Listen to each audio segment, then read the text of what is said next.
नमस्कार. आज संयुक्त मानापनाची गोष्ट हे नाटक बघण्याचा योग आला. खरं तर याला नाटक नाही म्हणता येणार. मला असं वाटतं की एक आपण इतिहासाची एक आम्हाला सफर घडवली. बालगंधर्व आणि केशवराव भोसले, संगीत सूर्य केशवराव भोसले यांची ही गोष्ट, यांच्या नाटकाची यांनी एकत्र केलेल्या परफॉर्मन्सची ही गोष्ट आहे.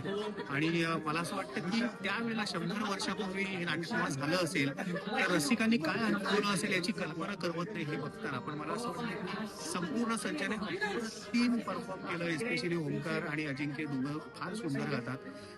संपूर्ण नाटक फार अप्रतिम बसवलंय आणि सतत तुम्हाला दर 5 ते 10 मिनिटांनी घेऊन येतं ती गाणी ऐकताना आणि ते प्रसंग पाहताना. ऋषिकेश जोशी माझा मित्र, याचं मी मनापासून अभिनंदन करेन. संपूर्ण निर्माते आणि प्रोडक्शन या सगळ्यांचं मनापासून अभिनंदन आहे आणि शुभेच्छा की अशा प्रकारचा प्रयोग त्यांनी रंगमंचावर आणलाय. आणि मला असं वाटतं की प्रत्येक संगीत रसिकाने, मी म्हणतो संगीत रसिकाने, जो मराठीवर प्रेम करतो, भाषेवर प्रेम करतो, बालगंधर्व केशवरावांवर प्रेम करतो, मी प्रत्येकाने नाटक बघायलाच हवं असं आहे.